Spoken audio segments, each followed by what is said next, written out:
get angry with them? No, I think the best thing to help the players is to be calm. Try to explain what we need to change. Then we will have time to be angry with them. I think, and I said that today, of course, we didn't play well. First half, we suffered a lot, but I felt some players tired. And when they are tired and trying, I have the responsibility to try to help them, sometimes to change them. And that is my part. So I came before the team because I had Anthony and I wanted to explain the situation of Anthony, what I need from Anthony to go inside of the pitch. That was the only reason. Just on Anthony, there's some speculation that he could leave on loan this month. Do you expect to keep him? Do you want to keep him? Like I said, I want to keep my players. I'm focused on these players. I don't know what will going to happen this window. We'll see, but he did a good job today. Rob, hi Ruben. Because you come in this season with no time to train, do you think this is going to be how it is until the summer now? You're up, down, good performance, bad performance, until you can get to summer and actually, have some time with it? Yeah, I think it's going to be hard until the end of the season. It's going to be a little bit of that roller coaster. Then depend of the time you have to train, and we are still in the cup, and we have UEFA games for Europa League. Then it's important also to focus on next Thursday to win and to try to be in that top 8. In that way, you can take 2 games from the schedule and have full weeks. So we are trying to do everything at the same time. So we had like 7 trainings together in 14, 15 games. So it's really hard, but we have to continue and try to win it. Sometimes playing good, sometimes playing bad. We will try to win games. Ruben, I sort of appreciate it's probably the most demanding and intense league in world football, but if the club bring the £50 million midfielder to the club, do not expect that he could be able to play every 3 or 4 days. And talking about Agati, is it not a concern that he struggles to play back-to-back games in a tight space of time, or is it just something he's going to have to learn to get fit to adapt to? The players will get used to that. To do that, I'm trying to be honest with you guys, and I talk about openly about the game, and you are focusing on what I said about Ugarte. Ugarte was tired because he did a great job against Liverpool, against Arsenal, and you see it. Maybe if you look at the game of Arsenal, maybe Ugarte and Bruno were the best players. Yeah, were the best players against Liverpool. They didn't play against Newcastle. I think that happened with all the players here in the Premier League. They can play, but they don't play the same way. It's an adaptation. I think so. And also, it's also my fault.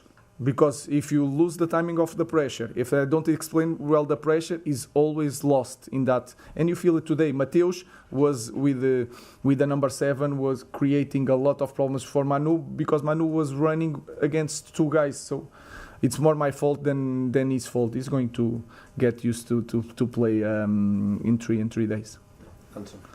Ruben, just wondering, you're talking about the number of games that you've got coming up in a relatively short space of time.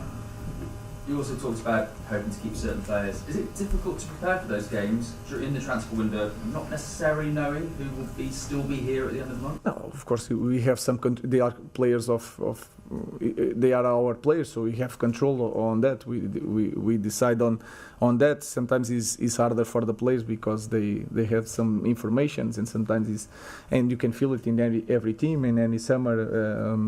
It's like that. So for me, it's harder to prepare the games when we lose. When we win, we can manage everything, expectations, bad mood for some players. So we'll prepare the game in the same way. I'm just focused on the next game. Is the lack of time at Carrington one of the reasons why you've struggled a little bit when it comes to set pieces? Because another goal from a corner today, is that something that you want to work on and get better on? Everything. But today it was it seems like a simple header. So sometimes you are in the moment that everything is against you, but then in the end things change. We managed to win, but of course we need to improve. We play against the best team maybe in the world with set pieces. We did a very good job, and like I explained to your colleague, that this season is going to be like that, and we have to improve in all the areas of our game. Last two, Pete and Fred. Hi Ruben. Are you concerned by Rasmus Højlund's lack of goals recently? He's no goals in 8 now. And not only that he's not getting the goals, he's not really getting as many chances as he had. I think it's a team problem. And you can see it is not just from now, it's from the past. So we have clearly a lack of goal and a lack of threat. When you threat the opponents maybe don't press you so high. So everything is connected, and all the players have moments in this season. I think when we start this journey together, Rasmus was the player that always scoring. So he can come back in the next game, we will see. But I think it's more a team problem than the Rasmus problem. You were talking about investigating the reasons behind not being able to play the same level as against Arsenal and Liverpool games like this. Now we have Brighton. Do you think that maybe it's because this squad might be built or a better fit to be reactive and transitioning than taking the lead in matches? I think this is something that you can see from the past, and we were in the past a team of transition, and we still are. And you can feel it. To create chances in the final third, we struggle a lot. But for that, I think is the most. I said it before the game. Is the most difficult moment to train. Is that against slow blocks, trying to create situations. So I think is a team that feels more joy to play, waiting for the play, and then in transition creating problems. So it's something that we have to change. To change, we need training. So to have time to change, also we need to win games. We try to do that. Yeah, I think he wants more calmer wins than the one that we saw against Southampton. I mean, let's be clear. 81 minutes on the clock. Southampton rock bottom of the table, and it looked like they were going to get the better of the Red Devils. And then Diallo steps up with 3 goals in 12 minutes. It was a sensational finish to the game. It was, and I think it was interesting because Southampton had their chances. There was an opportunity where Onana had a double save within the game as well. Fernandes should have scored, and Manchester United have conceded so many goals on set pieces. It's unbelievable from corners. But I think it wouldn't have surprised me last night if Manchester United hadn't. Anthony has to put that in the back of the net, by the way. It was a terrible miss. But I think it would have surprised me last night, just because Manchester United got results against Arsenal, Liverpool and Manchester City. It would have surprised me if Manchester United didn't drop points last night. I don't know why. I'm not getting carried away. As a team, I follow obviously Manchester United, but I think the way that Manchester United won that game, that's all that really matters. And I think there's times where like Ahmad has been on the bench quite a lot under Ruben as well, and he's had to bring him on, but he's been brilliant. I mean, a hat-trick, pressure in. Ramsdale has to do better there. Shouldn't be playing out the ball out the back for me, but Southampton have done that all season. Even under Russell Martin, they did that. Yeah, I think if Southampton could finish, they'd have won by 2 or 3 goals. They look better though, don't they? They look much better under Juric, absolutely. Yeah. They look much better, and they just need that composure in the final third. But what did alarm me about Manchester United is what worries me ahead of Brighton, which is that they turn up for the big teams. If you look at the last 10, 11 games, they turned up against City, they turned up against Arsenal in the FA Cup, they turned up against Liverpool because their fans demanded it of them. They're Wolves and Bournemouth, no. Wolves, Bournemouth, Newcastle, they were slaughtered at home. And you look at Brighton, they've lost 5 of the last 6 against Brighton. And I think as far as Brighton are concerned, with the players to finish those chances that they will create, I can see this being another home defeat. Now, the question has to be, why can't these United players in midfield, at the back, get the same level of desire and hunger and organisation that they had? I'm with you. It's perplexing, really. And, you know, Amorim did say after the Liverpool and the Arsenal games that, OK, that's fine, but the pressure is now more on these players for Southampton because there's an expectation there, which there wasn't maybe against the other 2 games in the Cups, right? But to come off with losing every duel for a lot of that game. De Ligt came on the programme when I was covering that match, and he said we were losing all our duels. They were intense. Yeah. But the question is why? Where thing was is- the desire and commitment that should have Yeah, been it's there? difficult because it was only a few days ago they had that desire and commitment, but I'm not making excuses, but there were changes within the team. Harry Maguire, I think, has been unbelievable. Yeah. You know, and a player that's really redeemed himself and come back from those tough moments. And Euro started in that game. So there's a few things. I like Ugarte as well. I think he's got something. He reminds me of Ander Herrera when he was at Man United. But I do think, you know, Ruben Amorim, for me, no doubt, is the right person because for the first time in 3 or 4 years, I'm seeing Manchester United having a pattern of play, what they're trying to do. People might look and think, why is Ahmad playing fullback? You know, in that wing-back position. But I like what Ruben Amorim is doing. Manchester United had no identity for 3 or 4 years. And you will lose games, no doubt. Would you worry for them if Ahmed was injured? Yeah, I do worry for Manchester United, but it's not... Like I said, Ruben has him on the bench against the big teams for some reason. Now, I know coaches love to have an impact player coming off the bench. Manchester United, these players, I think Ruben is maximising them. They still need to get better players. These players, I've no doubt within the next kind of couple of years, they won't be there, a lot of them, because Ruben will bring in players that fits his style and system. One of those players, where there's a question mark over their future, Alejandro Garnacho, who started in the game against Southampton, consecutive games now for him, and he's not had that luxury this season. He's been linked with Chelsea. Darren, can you shed any light on this? Yeah, Chelsea like him. They like his skill set. They like his versatility. He can score goals. He's had his issues with Amorim, of course, who called him out as being one of the players that he felt didn't meet the standards that he'd set for the club since his arrival. I actually think he will go to Napoli. Napoli are hugely interested in him. They've got another player from Manchester United, Scott McTominay. He's helped them to get into and stay in the title race in Italy. And I think they'll actually win that title race as well. Garnacho, around about £45 million, I think he's going to go there. You think he will? Yeah, I do. Oh, wow. I don't like that, you know. I know we've got to move on, but I don't like Garnacho moving on. It's so quickly, and he's been at Manchester United his whole life. He has, yeah. Since moving to England, has anything surprised you? I know a lot of people don't like our food and our weather. I think the weather is something that you feel in the beginning, but I really enjoyed your country. I really enjoy it. I think also it's different for me than for my family because I'm always here working in this dream club. They will adapt and we will be very happy here. Outside of football, have you got any personal interests or hobbies?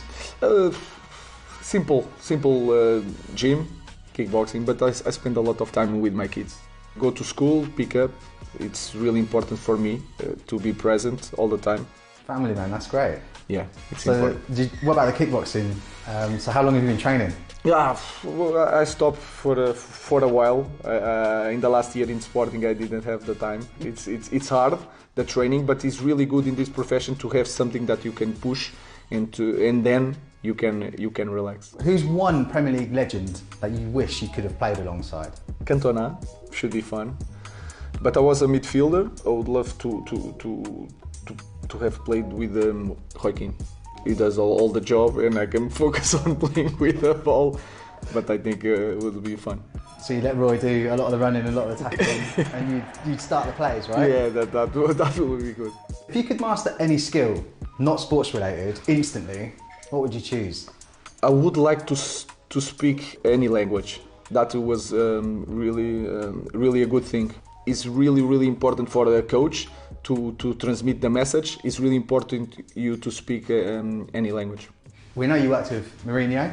You were his apprentice at one point in your career.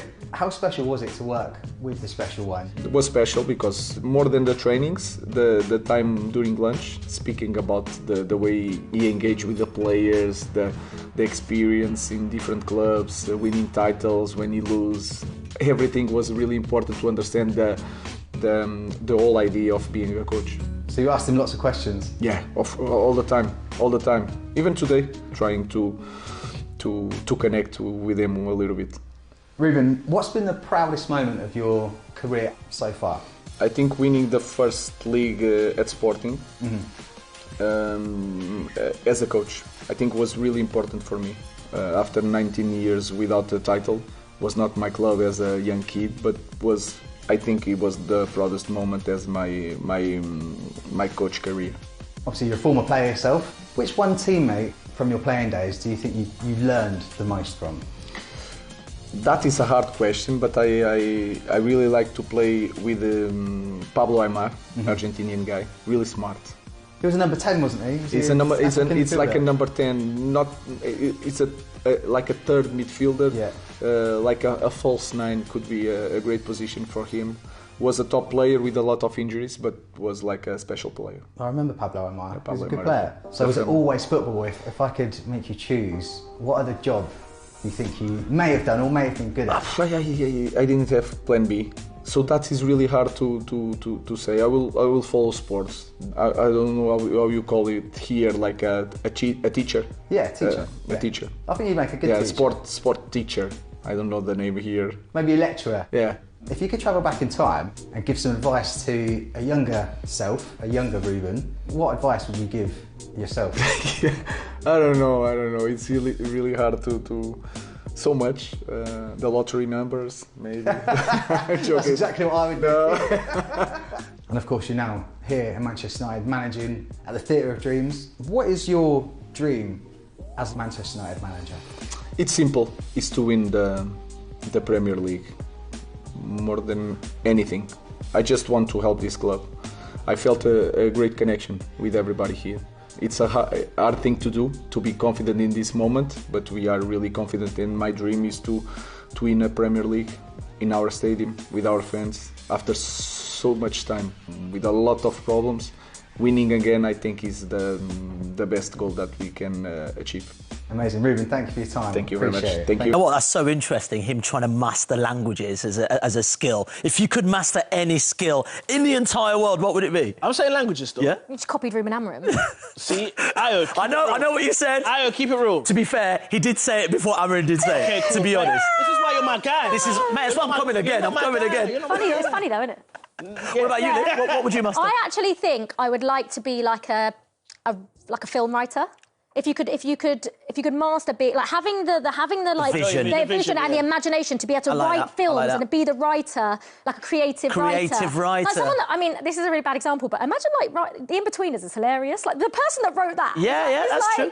Do you know what I mean? I think I would like to have the creative brain. I like that. I would love to songwrite. I would love to be able to make stuff. I'm like the worst at DIY. Do you know what I mean? Like nowadays, you can go to a shop, buy like a. I can do IKEA flat pack furniture. But can you make a bed? That's the difference. What about people that made planes? Like those people. Engineers. Yeah. Right on. Exactly that. That would be unbelievable. Okay. Well, let's talk. As we're talking Manchester United anyway. What about Ahmad? The hat-trick? I mean, talk to me about this kid. Because also, this is the only man since Amorim started that's really got Manchester United out of jail so many times. They were 10 minutes away from losing 1-0 to Southampton at Old Trafford. And to be honest, they could have been 4-0 down if it wasn't their bad finishing. But how good are those finishes? He has single-handedly got them out of jail. He's also single-handedly saved my FPL team as well, which is thank you very much, Ahmad. But what I find the biggest thing about this situation is that for the whole of Eric Ten Hag's time at Man United, he had that player. I know. He had that player. What was he not seeing? Football's an opinions game. Sometimes I know, but how can you not see? But also, don't underestimate the ability for players when there's a new manager to want to prove something. Yeah. And that's what we're seeing right now, because Anthony was also on the field. He never got one chance under Eric Ten Hag, not even one. Guys, we can talk about this all day. We've got to move on. Anyway. Now, that was really interesting, and that's been one of the features of his interview since he's been in England, is he's almost disarmingly honest. And he talks about Amad Diallo at 22. He doesn't have to step up. He's got more senior players around him who should be doing that.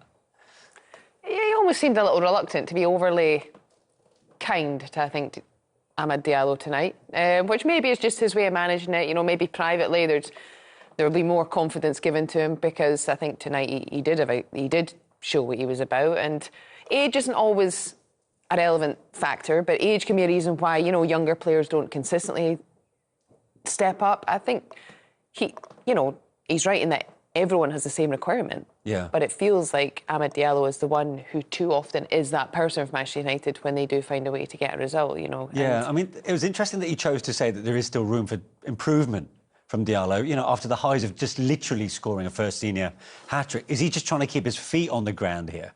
No, I think his feet are on the ground already.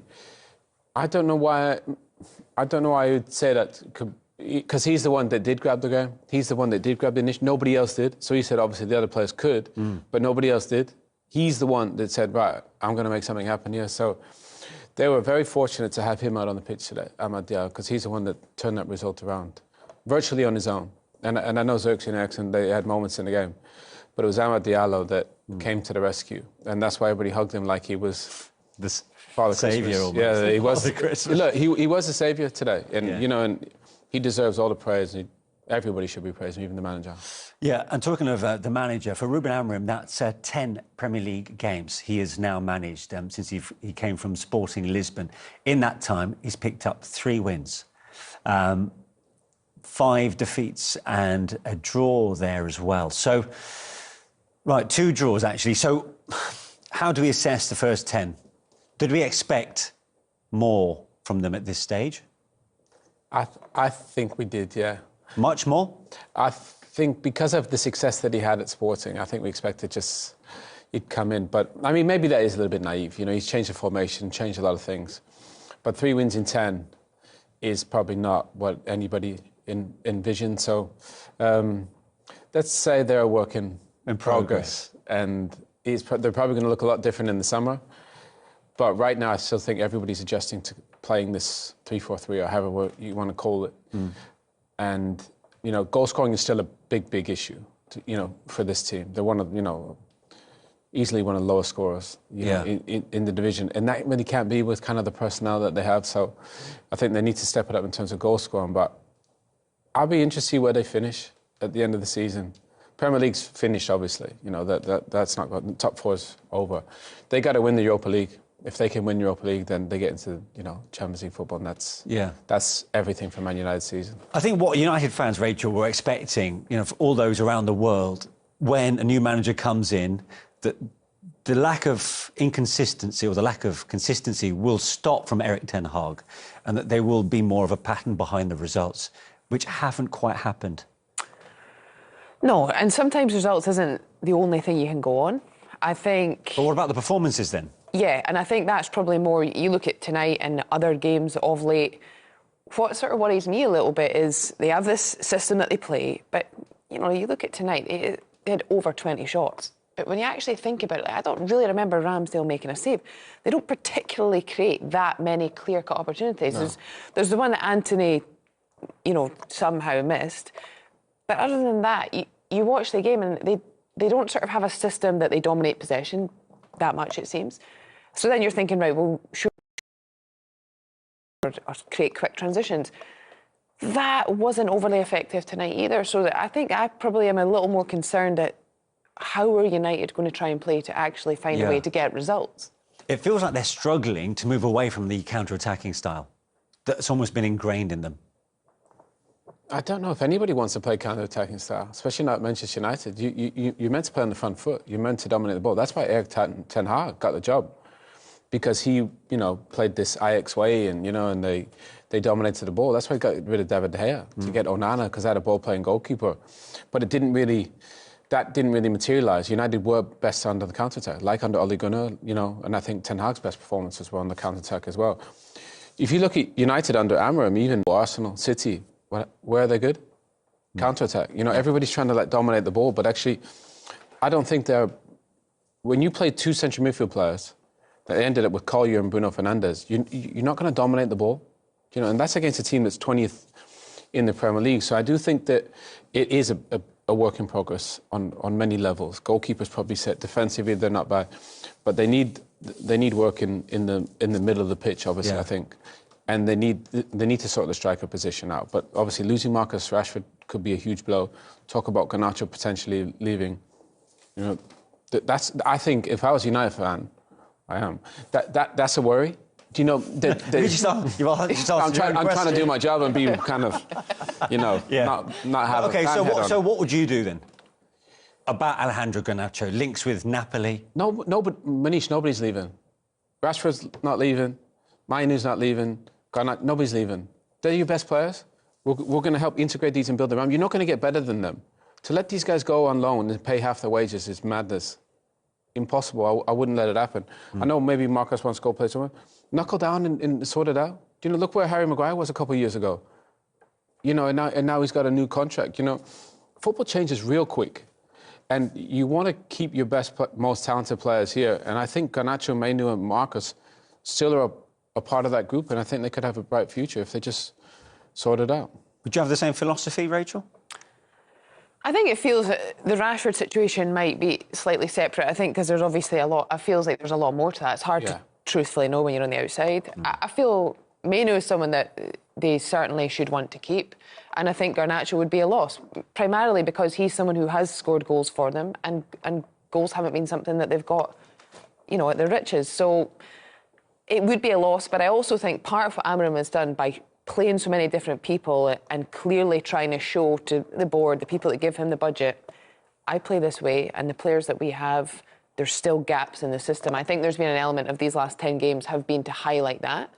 I think over the course of the next 5 to 10 games, the results need to start coming, and he needs to start getting players consistently on the pitch that can play together, work together, create opportunities, and start to actually get that to come to fruition. You see, Mainu is the most fascinating aspect of those three players that you mentioned with Rashford and Garnacho.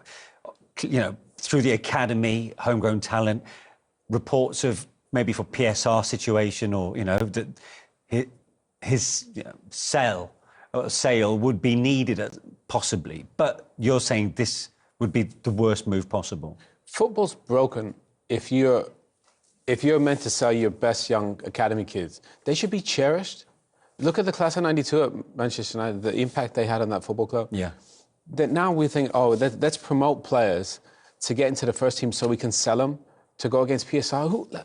Who came up with that rule, by the way? It's one of the stupidest things I've ever heard of. That teams are incentivized for selling their academy-grown players. Honestly, who came up with that? You should be benefited for actually staying at the football club and nurturing these players throughout the football club. So I don't want to see any of those guys go. I want to see them actually be there. That's what the fans love to see, these kids coming through. My favourite thing about this job is seeing these guys come through with their first step. I was there for Marcus's first game. It's a beautiful thing to see the way they interact with the fans and connection they have. To all of a sudden say, we sell him because we, for profit. What? Football's is way better than that. And it shouldn't be all about finances and money. It should be about identifying and supporting these kids on this journey. I'm blown away that they've created... That it's even been talked about. Yeah. No, that it's been allowed to happen. We've seen all these brilliant young kids being sold for PSR. I mean, honestly, madness. Yeah. But Rachel, it's these youngsters that clubs like Manchester United, it's the cornerstone of their success really going forward, isn't it? And for the fans to relate to the club. Yeah, and you want players, when you're a fan of a club, you want players to come from the academy because you believe that they love the club like you love the club. And that's not always quite true, but there's some sort of fantasy, but there's a nice element to that. And I agree. It's really sad that clubs benefit and feel in some instances because of the rules, because there's a threat of points deduction and fines and all the rest of it, that then becomes something that clubs do have to think about. I'm sure Manchester United don't want to sell those players for that reason, but if they know if we do that and it's pure profit because they've come through the academy, then there is a greater gain for that reason. And I think that's where probably somebody somewhere that's way over our heads, but, looking at that, because that just doesn't seem like that's the best thing for the game. Yeah.